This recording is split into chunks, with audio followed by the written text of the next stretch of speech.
This woman merely touched this 2,000-year-old giant fossil, but who knew the monster would actually wake up?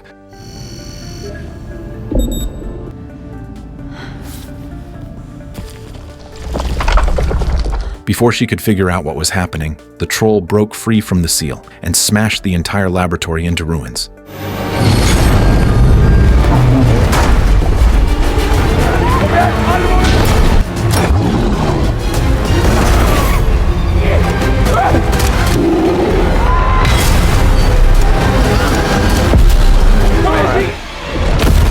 Today, I bring you the 2025 latest Norwegian thriller movie, Troll 2, continuing the story of the first installment. The story begins with an ancient legend. It is said that in the distant ancient times, a type of massive monster lived on the snowy plains of Norway. Their hearts were made of earth and stone. Their exteriors were covered with heavy snow, and the bodies of these trolls were entirely made of hard rock. If they moved even slightly, the entire ground would shake with the vibration. Originally, trolls and humans lived together in peace. However, as Christianity swept across Europe, the situation changed drastically. In Christian doctrine, trolls were the incarnation of evil and apostles from hell. To exterminate the trolls, the young and aggressive Norwegian king Olaf launched a war against the troll race. They set traps to surround the trolls and then used sunlight to brutally kill them. To continue their race, some trolls were forced to move into the deep mountains to hide. However, even though the trolls kept hiding in the deep mountains, they still could not escape Olaf's hunting.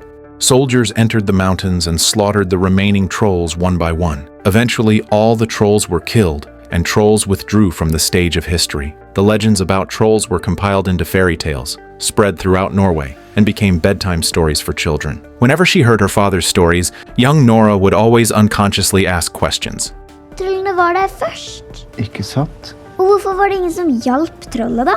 Det hadde jeg gjort. The experiences of the trolls planted a seed of a dream in young Nora's heart, and she grew up to become an archaeologist. Since the tunnel accident ended, Nora has been active in the Dovre Mountains, hoping to find more evidence that trolls once existed. However, dreams are full, but reality is cruel. Nora searched bitterly for many years but never found any other trolls. Friends and family even mocked Nora, thinking she was a paranoid person with brain problems. However, just when everyone thought trolls were truly extinct, Andreas suddenly found Nora's residence.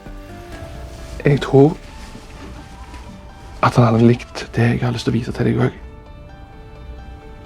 Mener du? Har du funnet noe mer? Upon learning that trolls still exist in this world, Nora was both surprised and unexpected. She immediately boarded a helicopter with Andreas and went to the military's secret base. However, when the helicopter passed through the snowy mountains, Nora discovered that the landing area was actually a hydroelectric station under construction. At first, she thought troll ruins were discovered during the construction of the hydroelectric station, but when she arrived at the station, she found Professor Muller and Professor Vongel were also there. From them, Nora learned that this hydroelectric station was built during World War II by a failed art student from Vienna. At that time, the public thought the station was built for power generation, but in fact, the station was just a disguise. The German army had been conducting secret research here, and what the German army was researching was none other than the trolls Nora had been bitterly searching for. As the huge steel doors slowly opened, a 100-meter-tall troll appeared before Nora's eyes. Looking at the huge monster in front of her, Nora revealed an expression of disbelief. She didn't expect this troll to be preserved so perfectly. Andreas tells Nora that this troll is named Jotun, a name derived from the trolls in ancient Greek mythology. Considering the gravity of the matter, the authorities delayed announcing it. If not for the last event, people wouldn't know trolls truly exist. Just then, Nora surprisingly discovers that many ultraviolet devices have been arranged around the troll. And the inspiration for these devices came precisely from the last tunnel incident. Hearing Miller's words, Nora didn't quite react. Is it necessary to use these devices on a fossil? Just as she wanted to ask, a woman walked over from not far away. Seeing Nora actually appear here, Marion was also somewhat surprised. She turned to look at Müller. It turns out that since the German defeat, this laboratory was taken over by the Norwegian military. Over the past few decades, scientists have been studying the troll, hoping to figure out the troll's biological structure, but research progress was very slow. Since the laboratory failed to produce results for a long time, the military decided to stop the experiment. Müller, having studied trolls for over a decade, felt somewhat disappointed. To make progress as soon as possible, they thought of Nora. Learning that this troll was actually still alive, Nora was also stunned. However, what surprised her even more was that after decades of research, the laboratory had figured out the biological structure of the troll. Although the troll's exterior is entirely hard stone, its interior is just like the humus layer in a forest. Even more astonishing, the troll's DNA turned out to be similar to that of spruce. Marion suspects that trolls might be a species accidentally evolved by spruce trees during the evolutionary process. Because she witnessed the horror of trolls last time, Nora felt the military's experiment was somewhat crazy. If this troll wakes up, the consequences would be unimaginable. However, Miller told Nora not to worry because decades have passed since the troll was discovered, and this troll has a high probability of not being able to wake up. As for why this troll cannot wake up, that is precisely the reason they invited her here this time. Led by Andreas, Nora came to the second floor of the laboratory. Right at the staircase, she bumped into Sigrid. What Nora didn't expect was that Sigrid was already pregnant, and her partner was actually Andreas. Watching the loving couple, Nora offered her blessings. Subsequently, Andreas took Nora to a display cabinet, which contained a piece of yellowed parchment. At den fra 10:30, før han falt under slaget på Stiklestad, så var han pluss minus. Eller, ikke pluss. Da var han jo ikke i stand til å signere noen ting som helst. Den verifisert. Det er the real deal. Vi mangler en del av det, men det jo liten tvil hva formålet med det Troll skal fra dette land fordrives. But because a part of the content was missing, the military could not figure out the method Olaf used to seal the trolls back then. Although only 2 trolls have appeared now, the military is worried there are other trolls underground. If these trolls wake up, the consequences are unimaginable. To complete the fragmented record, Andreas went to find Nora, hoping to use her help to find the method to seal the trolls. Seeing the records on the parchment, Nora remembered her father's research notes. It turns out the legends are all true. To destroy the trolls, Olaf once used some kind of strange power. But more than 2,000 years have passed since the trolls were sealed. Although Nora is an archaeologist, she didn't know where to start investigating. She was somewhat resistant to the military's experiments and didn't really want to get involved in these things. Subsequently, she took the elevator to the top of the troll's head. Looking at the huge monster, Nora stroked the troll's face, and she even hummed the lullaby her mother used to hum to her when she was little. However, she did not notice that at the moment the singing appeared, the dormant troll actually had a reaction. Seeing the troll actually wake up from dormancy, Marion and the others were stunned. Mueller immediately asked the staff on duty to activate the ultraviolet lights. However, Marion stopped the staff. She confidently believed the huge chains could lock the troll. But before she could finish her sentence, the awakened Jotun began to pull at the chains. Mueller, worried about Jotun breaking free, demanded the staff activate the ultraviolet light. But who knew? Marion spilled the coffee in her hand onto the switch, resulting in the protective device short-circuiting. Before everyone could react, Jotun broke free from the restraints.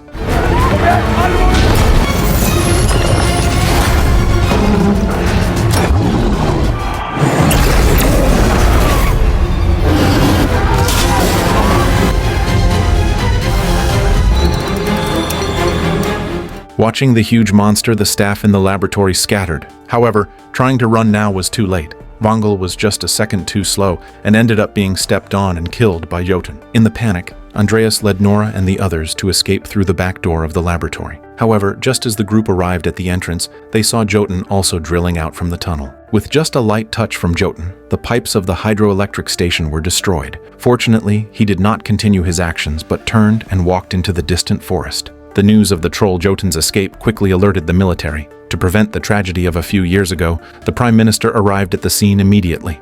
Nora believes that this troll is like the troll from a few years ago. It just wants to find a quiet place to live, and as long as humans don't disturb it, both sides can coexist peacefully. However, Marion felt the military should take action to capture Jotun back, as this is very precious research material. Nora felt this was too inhumane. A troll is also a life, and humans shouldn't treat them like this. Just as they were arguing intensely, the Prime Minister interrupted them. Si at denne forskningen har verdi på flere områder, men jeg skal ivareta det norske folks sikkerhet. Derfor må jeg nå gjøre det jeg burde gjort for lenge siden. Jeg vil ha det trollet terminert umiddelbart. Ok, så dere skal bare gjøre akkurat de samme feilene som sist? Et uskyldig troll ble til stein på grunn av oss. Dere har ikke lært noen ting fra forrige gang? Nora. Jeg mistet broren min for 3 år siden i en helikopterulykke. Det var en militæroperasjon som involverte kirkeklokker og alle ting.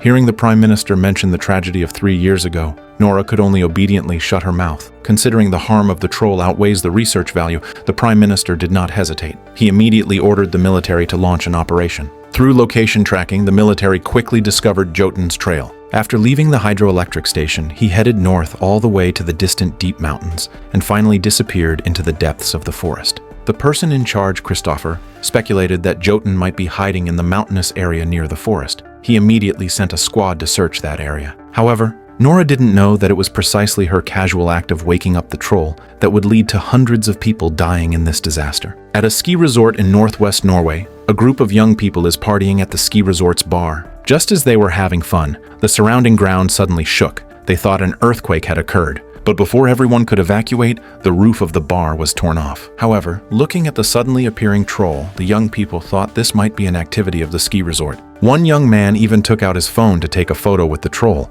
but just as he finished taking the photo, Jotun's large hand reached in. He was grabbed by Jotun and thrown into his mouth. Seeing this terrifying scene, the tourists panic-strickenly fled from the bar. Meanwhile, Christopher and others also arrived at the scene. Seeing the troll Jotun eating people, Christopher immediately activated the ultraviolet lighting device on the plane. The moment he was illuminated, burn marks appeared on Jotun's body. Seeing that ultraviolet light was effective, Christopher and Amir turned the helicopter around again to come back. However, just as Amir was preparing to illuminate Jotun, Jotun actually pulled up a steel frame from the ground. He turned and swung the cable car, directly hitting Amir's helicopter. The out-of-control helicopter crashed into the valley, smashing into the evacuating crowd and triggering an explosion. Seeing Amir fall, Christopher was also stunned. However, while he was dazed, Nora told him to look ahead first. Christopher looked back only to find Jotun staring at him. He wanted to get closer, but Nora told him not to move. Seeing that the helicopter hovering in midair showed no reaction, Jotun decided not to bother with it and turned toward the snowy mountains, disappearing into the white expanse. However, even seeing the troll eating people, Nora still stuck to her opinion. She thought the troll was just looking for a place to settle down, and if humans insisted on destroying the troll, it would only cause more tragedies. But what to do without killing the troll? Just then, Nora thought of a way. She took Andreas and others to the Dovre Mountains. In the depths of a cave, they found some huge wooden stakes, which were carved with symbols unique to Christianity. Nora told everyone that years ago, Olaf had set a trap here to lure the Troll King in, and ultimately killed him in a brutal manner. However, Olaf didn't know that the troll's child didn't die but hid in the deepest part of the cave. Reaching the end of the cave, Nora took out a stone. This stone was exactly a piece of remains from the troll 3 years ago. She used the stone to gently tap the ground, and an echo sounded in the cave.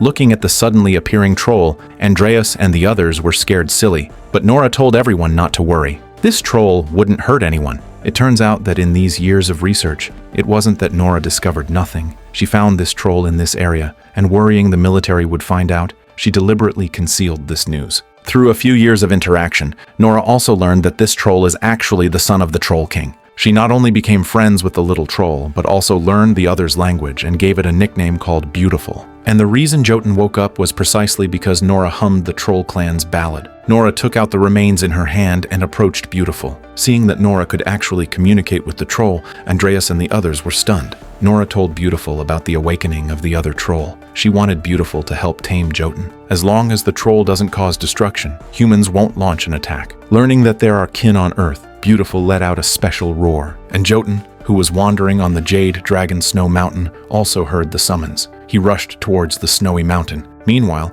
at a small cabin at the foot of the mountain, Lars is repairing his house. His cabin was destroyed by the first troll 3 years ago, leaving only a foundation. After 3 years of effort, he finally rebuilt the cabin. He happily dialed his wife's phone, preparing to pick his old partner up to come back. However, just as Lars was on the phone, the dog beside him suddenly became restless. He looked back and found the troll had come again. Watching the cabin he had so casually repaired get destroyed by the troll again, Lars completely broke down. Crossing the valley, Jotun arrived at the area where Beautiful issued the summons. Looking at his father's former subordinate, Beautiful tried to communicate with Jotun. However, Jotun could not let go of the hatred in his heart. He wanted to find Olaf for revenge and reclaim the land once lost. Seeing the stubborn Jotun, Beautiful let out another roar. However, facing Beautiful's warning, Jotun still didn't intend to stop. He stomped violently, and cracks actually appeared in the glacier on the ground.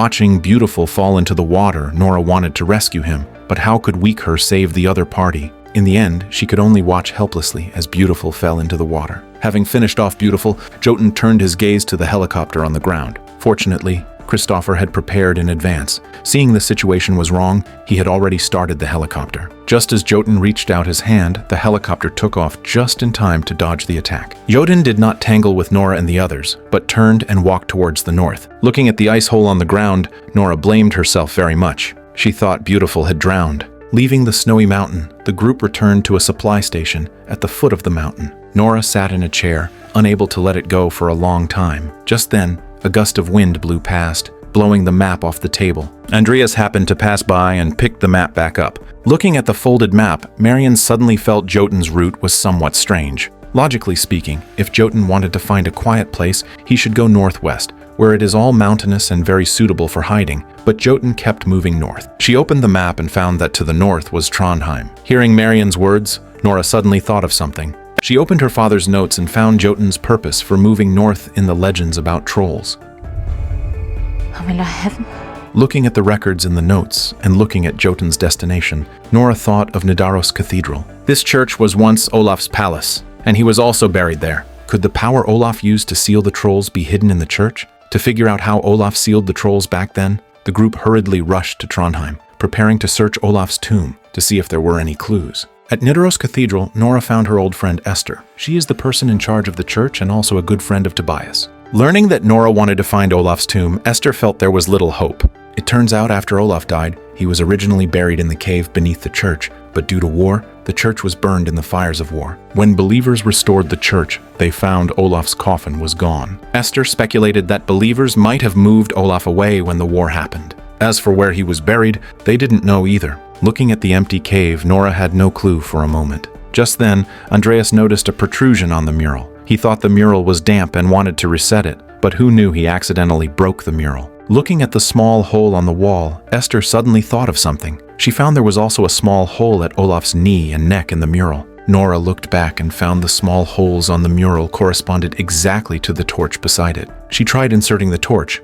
and accidentally discovered that the small hole in the torch fit perfectly. Nora pushed hard and found a passage actually appeared on the wall. Everyone hurriedly went into the hole and found Olaf's coffin was actually hidden here. On Olaf's remains, Nora found the remaining half of the parchment. Andreas immediately sent the photo of the parchment to Sigrid, and upon receiving it, Sigrid used software to translate the text on it. However, when the complete content was translated, everyone disappointedly found that Olaf didn't mention in the letter what the power used to seal the trolls back then actually was. Is the so-called mysterious power really just a legend? Meanwhile, Jotun also arrived near Trondheim. Discovering the trolls' appearance, the authorities issued an evacuation notice immediately. The army began to evacuate citizens in the city, preparing to go to war with the troll. Nora and the others, who received the notice, also prepared to evacuate. But just as they came to the door, Nora suddenly remembered a detail. Back then, Olaf's weapon was a sword made of pure silver. But pure silver is very soft. Let alone cutting off a troll's head, it can't even cut a normal iron sword. How did Olaf do it? Christopher also felt it made sense. He thought this sword must have been smeared with something special. Otherwise, it was impossible to cut off a troll's head. Hearing Christopher's words, Nora remembered her father's notes. At that time, Olaf seemed to have soaked the sword in a water basin. She looked back and found the church had a similar water basin. Nora dipped a dagger in a little holy water and then placed it on that stone. Seeing the stone actually being corroded, Nora instantly understood everything. It turns out this mysterious power is actually holy water. And what surprised them even more was that this holy water also had a spring source, which meant they had a steady stream of holy water. Christopher notified the military of this news immediately. Learning that Nora found a way to deal with the troll, the Prime Minister mobilized the army. The evacuating citizens also voluntarily rushed to the church to help. Everyone lined up in a long queue, transferring holy water from underground to the ground using small buckets. Soldiers placed the holy water inside mortar shells. As long as the shells explode, the holy water will sprinkle onto the troll. Just as everyone was busy, a huge figure appeared in the distance. Hearing the bell toll, Jotun let out a painful roar. Taking this opportunity, the soldiers ambushed on both sides opened fire with full force, and violent explosions instantly surrounded Jotun. However, human weapons simply could not hurt Jotun. He pulled up a big tree and directly destroyed the church's iron bell. Without the influence of the bell sound, Jotun also recovered his ability to move. He walked towards the soldiers and instantly destroyed the military's first line of defense. Just as Jotun was crossing the small river, Christopher activated the holy water bombs. In just an instant, hundreds of shells flew towards Jotun. Under the erosion of the holy water, Jotun let out a painful roar. However, just when Nora thought they succeeded, the corrosion on Jotun's body suddenly disappeared. It turns out that although holy water can corrode trolls, it requires continuous flushing. Realizing the danger, Nora and the others could only choose to evacuate. However, just as Jotun was about to rush towards the church, a roar suddenly came from the distance. It was Beautiful. It turns out, Beautiful didn't die but was just trapped underwater. Having escaped the snowy mountain, he chased after them immediately. The two giant beasts fought by the river. Although Beautiful is the prince of the troll clan, he was obviously not Jotun's match, and was quickly defeated. At this time, Marion thought of a way. They previously thought holy water could corrode trolls, but the hard stones blocked the holy water's energy. If they could put the holy water inside Jotun's body, maybe it could play an unexpected role. Hearing Marion's words, Christopher also felt it made sense. Coincidentally, there was still a bucket of holy water on the helicopter. He immediately flew towards Jotun with Andreas. Meanwhile, the victorious Jotun also let out an excited roar. Andreas opened the lid, wanting to take the opportunity to pour the holy water down. But he found they were now hundreds of meters in the air. If poured directly, the water would be blown away by the wind and couldn't be poured into Jotun's mouth at all. In order not to miss this opportunity, Andreas couldn't care less about that. He actually hugged the water bucket and jumped down directly. Just at the moment Jotun opened his mouth, Andreas jumped precisely into Jotun's mouth. As an explosion sounded, corrosion phenomena appeared inside Jotun's body, and Beautiful also took the opportunity to launch a counterattack. He punched through Jotun's torso, tore out his heart, and killed him. At the end of the story, the Norwegian Prime Minister planned a protected area in the snowy mountains where Beautiful can live carefree. The Prime Minister also allocated funds for Lars to restore his cabin. That is all for the 2025 latest Norwegian disaster blockbuster Troll 2. Okay, that's it for today. See you next time.